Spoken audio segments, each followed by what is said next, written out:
All right, so just on a little dog walk here,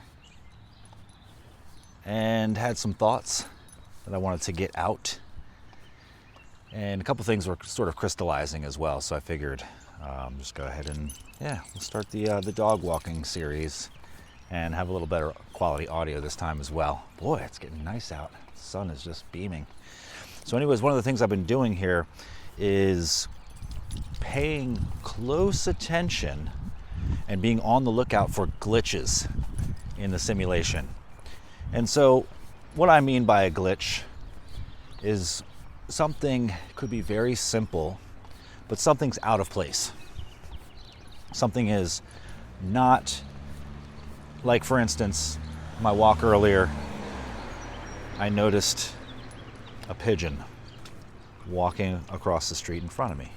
Just a gray pigeon. I walk my dog every day. This doesn't normally happen. So I just made a note of that.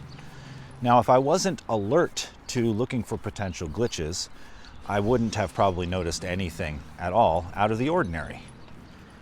But because I was, I did. And so this has an added benefit of just bringing me into greater presence as well. So because I'm alert, and not like neurotically looking for signs everywhere, but just alert. I have a sense of alertness so that I don't miss things like this, but it's played a big role in increasing my present moment awareness. So that's helpful because then we don't just go off on these tangents in our minds and lose conscious awareness and just like, on autopilot, or we're just worried about something or just regurgitating something over and over in our minds and not making good use of our day and our experience of life. So it has that benefit. And also, I think by attuning to this, because I believe the simulation is listening and responding to our thoughts and our attitudes, that the simple act of paying more attention will actually produce notable signs or signals that this is in fact the case. So the next thing, I noticed that there was a cup on the side of the road. And then it reminded me that yesterday there was a lid in roughly the same area, but it was just close to the edge, and I kicked it over to the side because I figured if somebody lost their lid, they probably want to get that back. It was a nice lid to like a coffee mug. So I just scooted it over to the side, and basically that's where the cup was today. Look around, like, where's the lid? The lid is across the street on the other side from where I had placed it. So interesting. I didn't notice a cup yesterday, just the lid. Put the lid there. Now the cup is there, the lid's on the other side. I'm not saying there's not a rational explanation for this. I'm just saying it's not ordinary. A little glitch. So the next thing, I'm walking up the hill, I walk around the corner here and over towards the field. Walter yanks on my leash. Hair all stood up on the back of his neck. I look up, I'm trying to see what triggered him. Probably, somebody's walking their dog. But no, 50 feet away from us is a fox. And the fox is just standing there observing us. And Walter, his eyes aren't the best. He can smell that fox though. He can't really lock onto it yet. But he knows the general direction, and he's super, triggered. So anyways, the fox is just chilling. The fox doesn't move. I finally walk around the fence to where the fox is, not walking up to it, but I walk around towards, where it's sitting, and it actually sits and then lays down. And we walk over into the softball field where there's a gate and a fence, and I let Walter in there. And just as I'm about to let him in the gate, I had the thought of going over to the fox. Now you'll hear why this is important in a moment too. This is all critical details. So if you're with me, I appreciate you. This is all going to come together. I promise.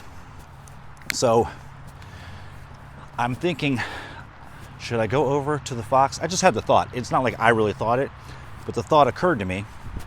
And then immediately afterwards, the following thoughts came, which were, that animal is not really wild, but at the same time, it's certainly not tame and domesticated. So you got to be, of course, on your guard. Honestly, it looks like it wants us to approach. It looks like it's being friendly, but at the same time, we got to be respectful. Put Walter in. I go and sit down on the bench, and I play my audiobook that I'm listening to. And in the audiobook, the author says, the fox, it comes up in the conversation that the fox is a liminal being, meaning that it lives between two worlds. It's neither domestic nor wild, but it's like a sorcerer or something, someone who has special abilities that they can navigate alternate realms. Now, that's pretty odd, because I've never had that thought about a fox before. I've never even thought of a fox that way, just wild animal. They're cute and all that stuff, but they're definitely wild. But in that moment, I looked at it, it's exactly what I thought, and then that gets reflected back to me through the simulation. So, anyways,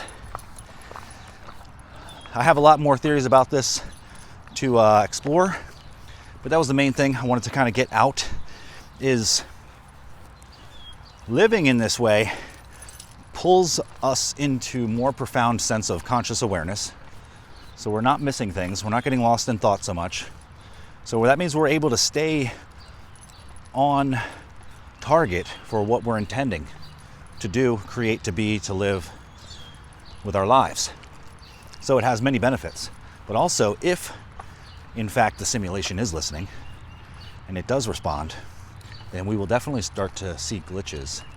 And that will reinforce our paradigm, which will allow us, in theory, I believe, to have greater impact and influence as shaping our destinies. All right, so that is the talk for the day. But what do you think about this? Because you have your own paradigm and theory, I'm sure. Your worldview is not the same as mine, but I certainly appreciate it and respect it. In fact, I think in a very real way that whatever your worldview is, you're right. And the great thing about this discovery of the simulation is that I can recognize that to be true for everyone. Because whatever you believe and project is what you're going to experience. If you believe we live in a world of mechanism and preordained things shaping our future, or we believe that there are forces actively working against us, or if we just feel that the natural law is that obstacles will get in our way, or some people are lucky and some people are not, or any of these kinds of things, that is what you'll experience. But if you also believe, and not just think, but in your gut, a deeper knowing that there's more to meet the eye, then you live in a different realm. And so your experience, because the way that you think and represent and shape your world with your beliefs, is having a very real and direct impact in shaping your experience. I believe this to be true for sure, and I think we can all verify it in our own lives, at least on some level. So, with that, if you found this conversation or question interesting at all, consider subscribing, because I'll be doing a lot more of these videos, a lot of walk and talks, and having some cool guests on coming up real soon as well. So stay tuned for that. Make sure you hit that alarm button if you haven't already. So that will make sure you don't miss any notifications. I'm not going to bomb you with inane stuff, just videos, just new content, that's all. And yeah, by all means, let me know what your thoughts are in the comments, or reach out. And have a fantastic day. Much love. Hey, Walter, say goodbye, buddy.